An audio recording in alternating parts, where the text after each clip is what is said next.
start the second half. Mike Tirico, Hall of Famer Hubie Brown, and Heather Cox. You've seen Jeremy Lin in person with the Knicks once before against the other good team that he played, the Lakers. What do you think first half against a very good defensive team in Dallas? And especially the fact that he's being trapped hard at the three-point line and they're chasing him.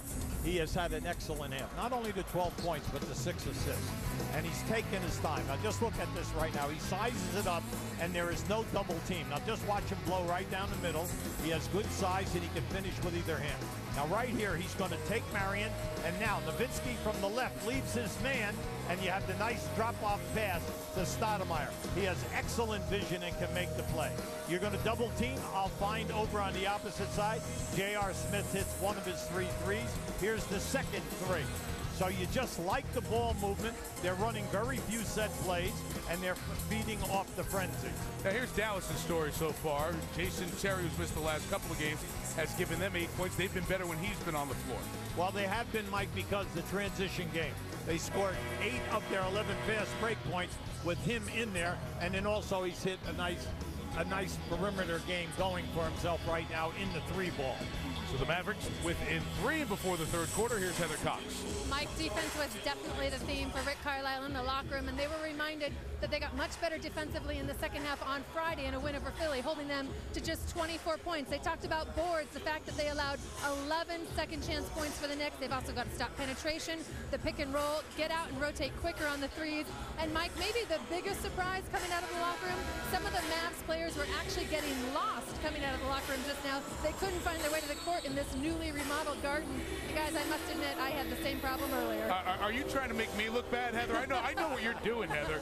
Hey, Hubie, you coached here for years. I was coming to this building since I was 6 years old when I grew up. This is where I grew up watching basketball. And the transformation in 3 phases over 3 off seasons at Madison Square Garden has just been phase 1, 10 out of 10. It's beautiful here. Look, I worked here 5 years. You get off at level 5. I got off at level 5 and I'm standing in a Delta Crown Room. I said, wait a second. Where's my flight? Where's the court? And for those who haven't been to Madison Square Garden, as you look at the guys who are making them get up and cheer here in the Garden so far with Jeremy Lin, Amari Stoudemire, and J.R. Smith, you go up 5 floors to get to the arena level. So the floor here or the ice with the Rangers, who are having a fabulous season as well. It's on floor 5 of this building called Madison Square Garden because it was on Madison Avenue at a square block in its first incarnation back in the 1890s. This is the 4th version of the building, and they've retained the bowl and the roof. And what we always love about this place, if you have been a great basketball player from the mid-60s, early 60s on, you played right here in this building, and they've retained that feel as they remodel the joint. Third quarter underway, and Nowitzki, who was guarded by Shumpert to start, and Shumpert picked up 2 fouls. Dirk makes him pay with a hoop. Now, I like that. I like that strategy. As soon as you see the mismatch, go right down inside. Nowitzki now 6 for 11 from the floor. Murray came over and was held, so a foul is called. If you weren't with us at the start, Bill Walker is out for the Knicks. He's normally a starter. With his elbow injury, it has moved Iman Shumpert to the starting lineup. Amari Stoudemire has just stayed within the offense. He has not forced anything at all, and he's had limited catches. Lin had just 1 turnover when it was knocked away after he penetrated at the very end of the first half. Air ball by Stoudemire, rebounded by Vince Carter. Now, I like to see Stoudemire, when he gets in that situation, pause a second, because he can take Nowitzki off the double team. Chandler comes quick to double. Good hands by Landry. Fields rotating. And Lin gets it right back to Fields. Nice. Here's Chandler down the lane. When you're playing with an unselfish point guard, it's contagious, and you can see it right there. That was a 4-on-1. Always reward the trailer because it's usually a center or a power forward. That time Shumpert left alone. He just comes underneath for 2. Now, I mean, come on, that was it. He did it in slow motion. We don't have to, slow down that video replay. Okay. But Shumpert comes right back on this end and knocks down a 3. 27% three-point shooter. Shumpert was the starter back at point guard before the whole Lin experience started a couple of weeks ago. Well, he's done a very nice job in regards to the rest of the rookies. Vince Carter knocks down the 3. Had a good laugh with the veteran Carter before the game. I said, do you remember it was Vinsanity when Carter was great with Toronto early on, before Linsanity? He said, I'm going to go to the kid and ask for a little 10% on the royalties here. There's another turnover, second by Jeremy, and Jason Kidd comes back for the Mavericks. Kidd, free throw line jumper. His minutes are being limited, Hubie. Rick Carlisle is really stringent on 26, 27 minutes. That's it for Kidd as we go through this regular season. Well, it's smart, and they have plenty of depth there right now. But if you're going to walk away from Jason Kidd, you know that he's going to take the shot. He's not going to force anything, and here he is at his best, right there. Deflection, had nothing there.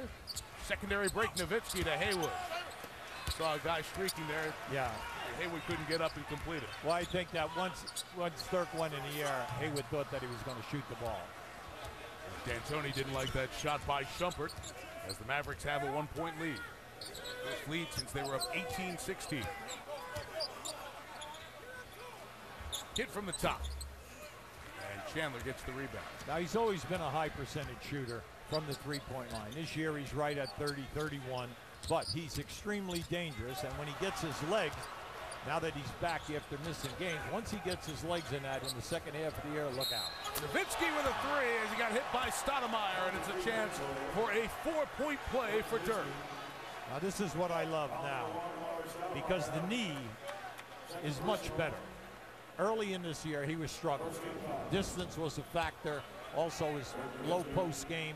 And now he has the strength and he has the confidence and he's looking for the three. He's now 3 for 3 in threes. His goal every year, shoot over 50%, over 40% in threes, and over 90 on the line. Now you talk about, a high level of goals. That's difficult to do. He's done it once, but he wants to get it again.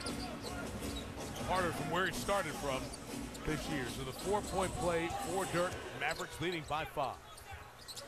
Knicks on the offensive end, very similar to what we saw when Dallas played Philly on Friday. And Heather referred to it at the beginning.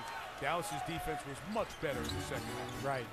Now, Mike, come on, in that second quarter, they did a heck of a job, holding the Knicks here to 16 points. The main thing is the Knicks, we all know what they're doing. They're just playing drive and kick or pick and roll basketball. And Mike D'Antoni has to stop it here. Sean Marion on the little floater, 15-5 to start the quarter for the Mavericks, and Hubie is 11 in a row for Dallas. Yeah, you're going to have to show us more creativity and different sets in order to make it difficult for us defensively. We're hosting a little birthday party. Possibly be a little